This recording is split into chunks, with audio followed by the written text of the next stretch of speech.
Janice Bryant Howroyd is the founder and CEO of ActOne Group, a $1.1 billion net sales company, which provides temporary staffing, HR services, and consulting.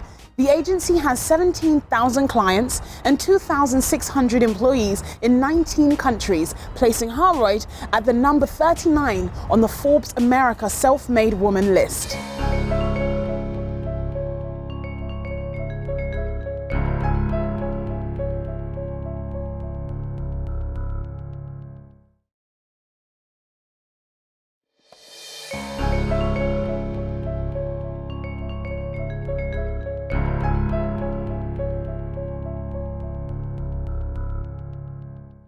So let's start off by talking about your early childhood. What was it like growing up for you? What was that environment like? So you want to go that far back, That far back, all the way. Well, actually, it does seem like it's yesterday when I talk about it, but it has been a minute, you know. When I was growing up, I grew up in a very segregated community in the southeastern United States. Tarboro, North Carolina had been celebrated at one point as the potential for being the state's capital. It sits on a riverbed, so I was born by the river. But aside from the musicality of that mention, it really had a lot to offer me in my childhood. It was paradoxical in many ways, Peace. I grew up in a segregated community where I've often shared with people, when I got school books, pages were missing out of those books. I remember the first time I got a book with all the pages in it was the year that I actually crossed Panola Street, which divided black from white in our community, to attend the white high school. On the other hand, it was a very close community, very nurturing. We knew all of our neighbors. Many of those families had lived there for years. And Tarboro, having been a plantation community, had families who had history together for many years. So the closeness, the support, the promise of a better tomorrow, and my parents' insistence on each of us getting a university education. They always taught us that education is freedom and information is power. We grew up with that in our minds, and it became part of our brain sets. That fueled me to go out into the world, I think, in a much stronger manner than had I not had my mom and dad so closely engaged in how we looked at the world. Right, and with that influence of your parents, how did that shape you as a young woman growing up? Obviously, around that time, there would be a lot of challenges you faced. Were there any particular ones that influenced your character and personality? You know, as we look at the world today, and particularly right here in the United States, we're having discussions on where women fit in society, in business, in the whole of our economy. Mom and Dad taught me so much in my home that influenced how I've grown up in this world economy, as well as how I look at who I am as a woman. First of all, my mom and dad were very respectful of each other. I never saw them argue. And I've asked my 10 siblings if they've ever had recollection of mom and dad arguing. No. Discussions, hearty disagreements, yes. They taught us how to have dialogue. Dad would always tell us as kids, I don't have issue with you arguing. Here's where the buck stops. At night, when you go to bed, if you're not in agreement, you must acknowledge it's your attitude and not your aptitude. And so I grew up with parents who taught us that. Many sayings my siblings and I share today are really things that we heard mom and dad repeat over and over. Our family was a large family, and so the cooperation of disciplines, of finance, and of respect for one another were very critical to how we grew up, and I think also very much a part of our, not just legacy as a family, but our future as we've continued to grow the business. Right, and was there any particular career path as a young girl you thought you would venture into? Was there any dream that you had? When I was a girl, I did not grow up thinking that I'd own multinational conglomerate offering of workforce technologies. I mean, that Most just was people not, don't. I had no idea what that meant. That's been quite an iterative growth for me. I do think that the foundation I grew up in a point in our nation in the U.S. when we were active in the civil rights movement, that influenced me heavily to want to go into the world and do things. You have had a huge impact with your business, but you said where you wanted to save the world to. What was your vision of the future as a young girl? You know, I grew up in a community that actually television came into our home when I was about 8 years old. And I remember looking at TV, and many African Americans of my generation share this same memory of never seeing any positive images of African Americans on television. Oh my, I remember the first time I saw Julia, and I was like, she looks like the women I know. Julia is a TV series that ran during my childhood in America. And I saw a beautiful Diane Carroll portrayed as a nurse who was spunky, smart, and always had the answer before her doctor employer did. Those were the Black women I knew from my community. Finally, something I saw on TV matched what I saw in my community. It taught me two things. It taught me that change could occur. It also taught me the value of media, and that media isn't simply entertainment, it's educational, and it can, in its best instances, be very moving and create movement for people. Mm-hmm. Very interesting. I also remember the images of the dogs and the hoses around the civil rights marches that were occurring. My own university, North Carolina A&T State University, today graduates the largest number of African Americans in the nation and has a very fast growing population of minorities and white women in that institution as well. When you visit the Smithsonian, as I had the occasion to do recently at the new African American Museum, you will see the lunch counter portrayed there.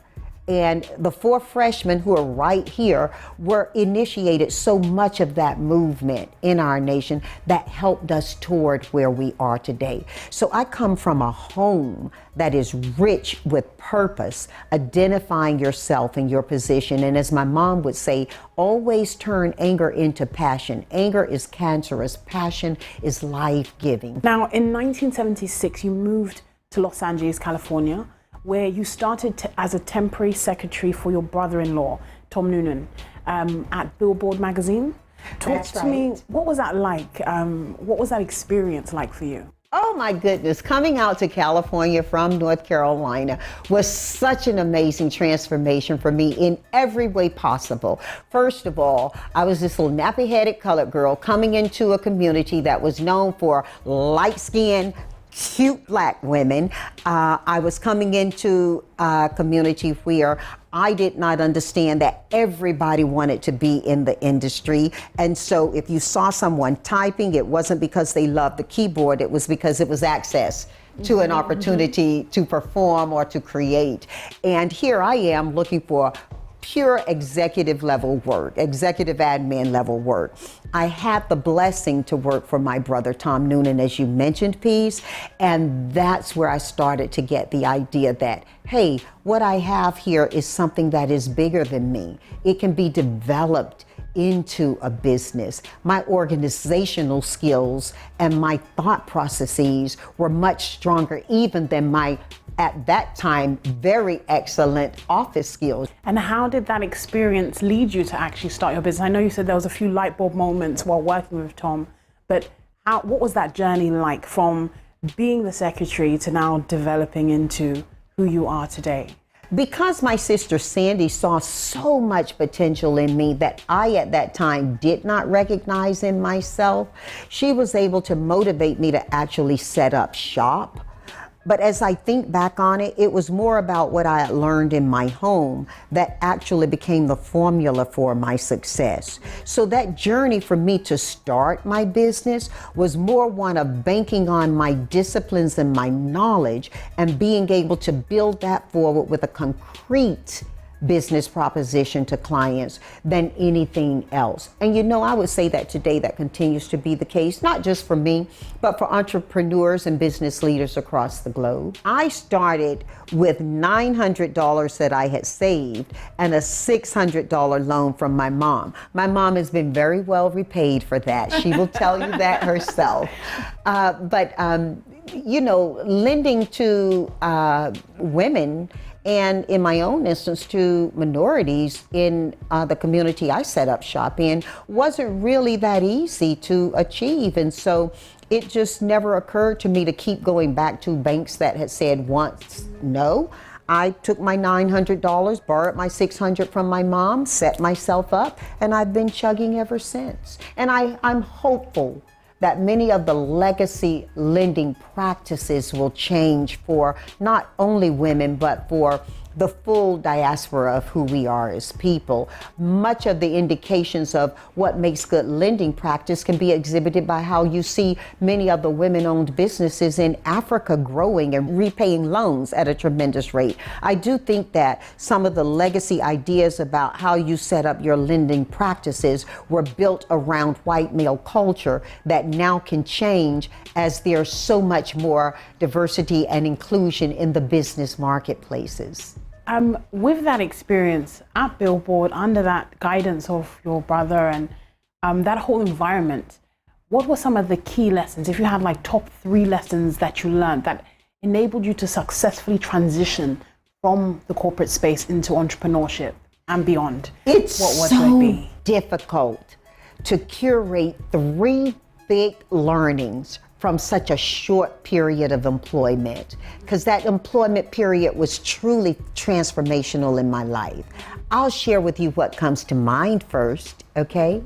I remember distinctly Tommy teaching me, always stand up when someone enters, but always make sure that you're at the same eye level with them during a conversation. When he first taught me that, my mom had taught me to stand when entering or when someone enters your presence. But what Tommy did was he dynamically would ensure that he was always eye level with whoever he was speaking, whether he was across the desk in a passing or in a meeting. And I thought when he first told me that, it was about his male ego, who's in charge. Just yesterday, I was playing for one of my business brand groups, a video and it's called The Nurse with the Purple Hair. And one of the things she says as she conducts her work in hospices is that she always keeps eye level with the patient. And so if she's changing an IV or administering insulin through one, she always will make sure she and that patient are eye level, even if it means kneeling on the floor to do so. And she said she does that because it brings a level of confidence, comfort, and engagement that we're in this together. So whether it's from Tommy's position of never letting anyone stand above you, or her position of never placing yourself above someone else, I really have learned that lesson that keeping eye level contact is important to people, and it's dramatically important if you're speaking from across cultures or languages.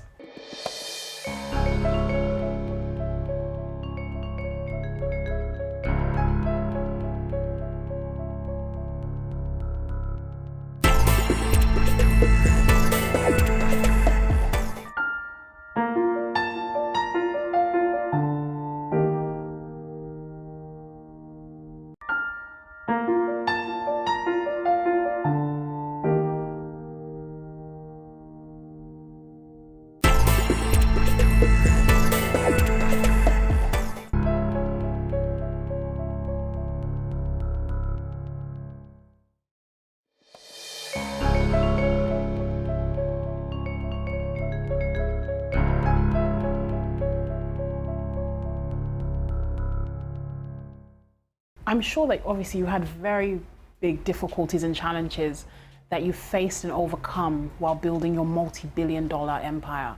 But I must ask, what has been your worst day in business? Wow, my worst day in business. Chug, chug, chug. You know, we've all had those days that we just really want to erase. However, I think they've been learning moments as well. The worst day in business for me actually was not around client or employee engagements. It actually was around balancing my personal with my professional life. It was midwinter. It was over 10 years ago.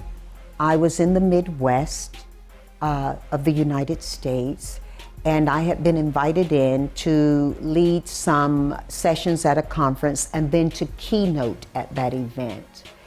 Right before I was going onto the stage to keynote, someone pulled me by my arm and said, "You need to know this." My husband had become ill. He was in California, and he was being ambulanced into a life-threatening situation. We weren't as up to date on where his diabetes was playing with him, and so we had an arrest situation, a cardiac arrest situation. I got to be clear, not a legal arrest, but I got approached as I was going to the stage, and I remember thinking, how do I go out here and deliver what's needed, which was asked to be a very positive experience for a lot of people in an auditorium, and manage that I'm going to get back home for my husband and our 2 children. Our children were adult at the time. They were able to manage the process issues of taking care of Dad. But emotionally, I have to tell you, I learned to ride on rote that night. And I had one person who was traveling with me, rescheduling flights, and pointedly, we were in the Midwest, so flights were not as quick to Los Angeles from where we were. It was a big deal to measure, do I go out here, do I turn around, do I leave now, and make it the right decision for everyone. I made the decision I thought my husband would make. I went out, I delivered. I think it went well. I remember a standing ovation. I remember requests to come back. And then early that morning, about 4, we left for the airport, and I was able to fly back to my husband. But that was one of the biggest moments of personal, professional conflict I've had in making a decision. And thankfully it turned out well, because everything for him turned out well. Thank God. But when you heard the news and you're about to go out on stage, you made the decision you're going to go out on stage. It was the longest walk to a stage I've ever had in my life. What was going through your mind at the time when you were making that walk? Oh God, please let him be well. Please be their God. You know, my mom used to say, if you ever question God, you find out what you believe when you're in your biggest trial. And I honestly don't remember the content I delivered. I don't remember the questions and answers after. I was told that we had robust questioning. I do remember all of these people standing up and applauding, and when I was walking out, people running up to hug me. And I interpreted those hugs as strength, you know, as people just sharing love. By the time I got on that plane, I had nothing left. In terms of being bold enough to stay focused, do the original plan, and not kind of lose it all in that moment of time, what did it teach you about yourself? Making that choice, going out, delivering that speech, what were you able to learn about yourself in that experience? You know, early in my career, I understood that there were questions about whether women could do it all or have it all, about whether we could balance life with work. And you may be too young to remember this, but I do also remember when the question about whether women, you know, should leave the children to the care of others, or how we manage raising families and growing careers. What I learned about myself is that I had the strength of my mother and my grandmother and many of the other women that I did not know. And it was also fueled by the confidence and support of my father. I learned that I could do what I needed to do. I also learned that discipline ain't a dirty word. And the discipline I'd had up until that moment was what sustained me when my personal strength was at its weakest. When you reflect on your worst day and on that experience, is there any part of you that thinks, if I went back, I would have done it differently? I would have left, Is there any part of you that rethinks that process and says? Whenever we address the question, if, I think about the poem by Rudyard Kipling. And I encourage you to look at that poem because if is a tiny word with a big implication. Because it's about my husband, I'll share with you what he said because we've talked about that a lot. And my husband had said to me immediately after that, I don't worry about the if I had another chance, would I do it differently? He said, you know, if worrying paid, the world would be a lot richer. Everybody's worrying, but who's really planning, you know? And so if I ask the question, if would I have done differently? I don't think I'd have done differently. I do think I would have felt differently. My actions as they turned out were the right actions for the moment. How I felt the guilt, how I felt the uncertainty, and how I let it impact me, that was a long ride home. I would change that.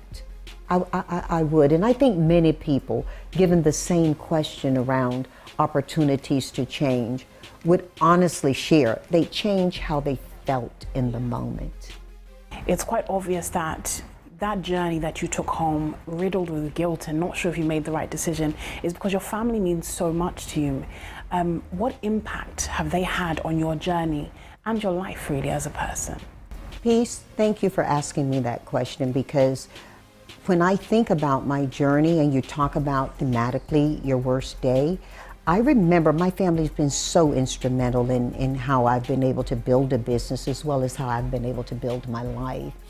I remember a client presentation I went on with my brother. And my brother and I had codes at that time. You know, one tap means one thing, two taps mean another. And we were standing in front of a client presenting our capabilities.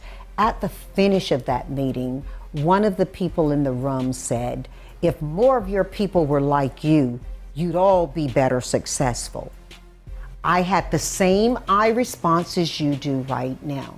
And on the ride home from there, my brother grabbed my hand under the table and he gave me 3 taps, okay? On the way home, I phoned my mom, and as I often would do after client visits, and I was distraught. And my mom said, well, wait a minute, Janice, sit back, think now. What do you think they meant when they said your people? There are many ways that could go. Oh, Mom, you know what they meant. She said, well, just think about it. Did they mean people in your industry? Did they mean women? Did they mean people who are African American? What do you think they meant? I said, Mom, by any meaning, were they right to ask me that? She said, no, but like so many African Americans, if you ask them, and they will tell you, it's not what you're called, it's what you answer to. Mom reminded me of that. And my brother sustained me through what was a shocking moment in a very public presentation to hold myself together, as he has done on so many occasions. Many people are family members who work in my organization, not just my family, but I have executives and managers who hire their family as well.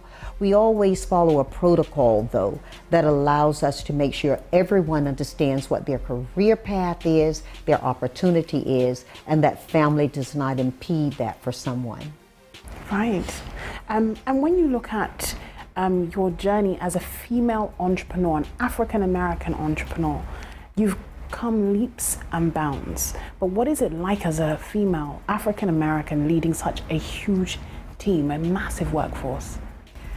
Over 40 years ago, when I first took a journey with my then expected husband to meet his family in England, I remember going to a small village where his family lived and having little old ladies come up in a fish and chip shop. My husband is British, white British, and these women came up to me and they all wanted to touch my skin. They'd not felt the skin of a black person. Now, I was prepared to be offended until he told me, look at their eyes, they're really complimentary. I didn't want to be their specimen, but I gave it to them. All these years later, I can visit that same village where my husband took me to, and I see people from all over the world. London has long been cosmopolitan. Villages in England now are filled with their with diversity. Leading an organization across so many countries, so many cultures of employees. When I think about it, when I have those rare moments to sit back and think about it, I think about it in those same terms that I did when I first visited that little village in England, where I look different to people. Here's the amazing thing. Very often when I'm going to meet with my employees across the world, they're looking at me to see how they may look different to me in a positive way. So it's actually quite thrilling. It's always a challenge and opportunity to continue to grow myself, to make sure I'm understanding not just what business we're in, but where we're in business. But I've got such an amazing team of employees across this globe. They make it possible for us to innovate in technology. They make it possible for us to assure that clients have the right mitigations in place around risks and compliance. They make it possible for us to work with schools and communities to ensure that we're grooming talent, not just placing talent. Importantly, they make it possible for me to be able to express that full diversity and inclusion I believe in my own organization.